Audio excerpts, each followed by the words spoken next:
traditional Native American societies, women were honored and respected for their wisdom and role in the community.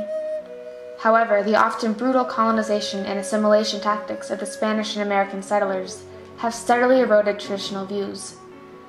Now, as contemporary Native communities struggle to recapture the honored status of women, they must face a new enemy: domestic violence. Studies show that Native American women experience the highest rates of intimate partner violence, or IPV, of any other ethnicity in the United States. There is a critical need in our community. There is a high incident of violence against Native women, and we know that. Not only in the city of Albuquerque, but in the surrounding tribal communities. We all know about it, but we don't talk about it.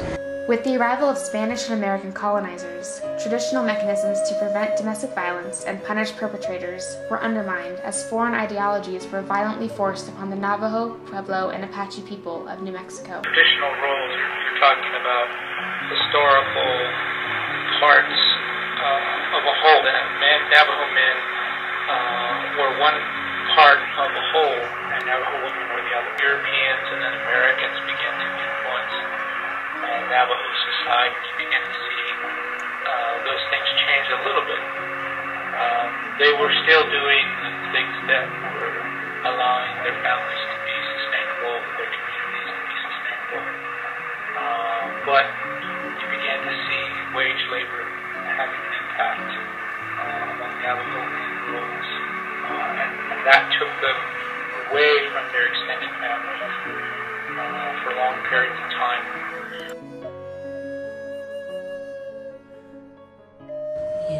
Long ago, historically, when the Europeans and settlers came over, they wanted the land and the women, and that was the conquest. Working through, a lot of the historical things that have happened, the boarding school, how, for instance, such as my parents went to boarding school, and I also went to a boarding school. But my mother and father were taught they could not speak their language. They were punished. Their braids were cut off. They were not to teach the tribal tongue or the tribal language to their children. And that you'll find a lot of baby boomers such as myself that are growing up know some of their language, some of their customs, but not a lot. Starting in 1861, the American government forced many Native children to leave their homes for boarding schools, where not only were they separated from their family and culture, but also subjected to physical, emotional, and sexual abuse that lended momentum to, or even began, the cycle of violence. Some reservation lands are remote and far from job opportunities and service providers. It is often difficult to provide appropriate care in this setting. It's very challenging because Native Americans, they remind me in the community, they remind me, I raise honeybees, and a honeybee lives for the good of the hive. And in a Native American community, people live for the good of the community. It's not like this rugged individualism like we Americans have. And so victims of domestic violence are much less likely to come forward. It has to be really a horrible situation. Basically, most of the women that we work with are transitioning from the surrounding tribal communities.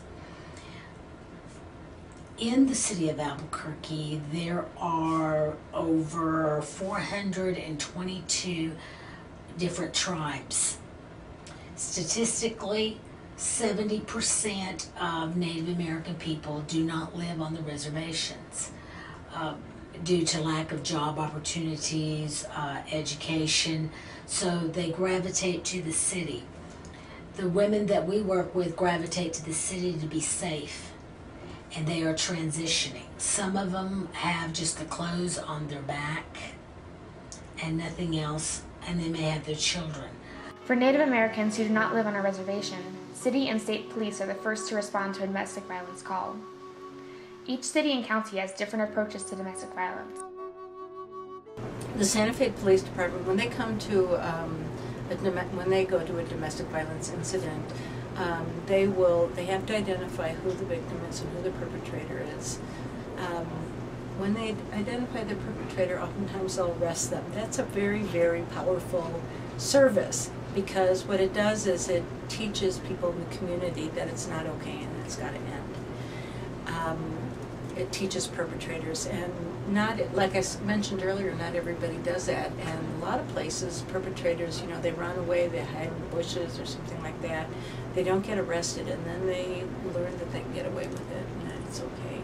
They do referrals to our domestic violence shelter, Esperanza Shelter for Battered Families, and they will fax referrals over there. They also have an information card for victims, and it has a lot of different phone numbers, like the DA's office, my phone number, Esperanza, Rape Crisis, you know, a lot of different information in that way. In Albuquerque, law enforcement does not arrest all perpetrators of domestic violence, but they help the woman with paperwork and refer her to the victim services of the Family Advocacy Center.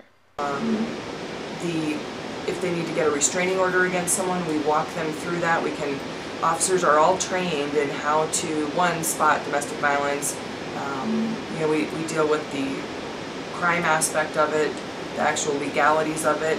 We can actually walk someone through, help them get a restraining order if they need it, and basically be there. You know, as a police officer, you wear so many hats. You're kind of the person that if you have to make an arrest, you can, but also to help that person that maybe can't help themselves. We take a call on domestic violence.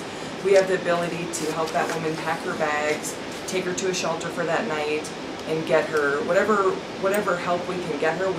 However, there can be issues with the police response, especially if the officer does not understand the dynamics of domestic violence. Officers become frustrated and may feel helpless or even harass the victim. I think that it's really frustrating and difficult for law enforcement officers because they call them frequent flyers.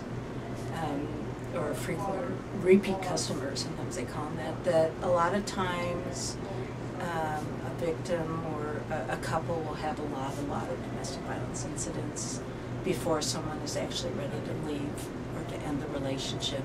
And I know that that's really difficult for our law enforcement. It's like, oh no, not another incident on Guadalupe Street, you know, I've been there 4 times this week. What's the deal? Why don't they just break up?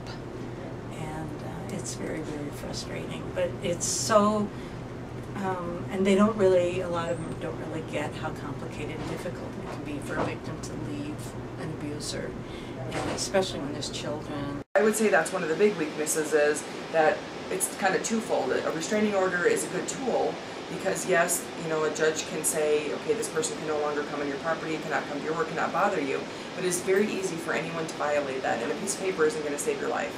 So I think in that regard, to law enforcement, we can give a lot of people the tools, but it is put back on the victim, if you will, to want to change what's happening in their life. There can also be issues of discrimination in some areas that may affect the response of law enforcement to the domestic violence calls of Native Americans. There is some discrimination where we don't know what they're thinking, or there's substance abuse, or there's, for instance, oftentimes people think I'm Hispanic, and then they'll say, well, what are you? You have an accent, but you say you live on the reservation, and you look Hispanic. What are you? Do I have to be anything? I'm a woman, number one. And then I hear some of the remarks when they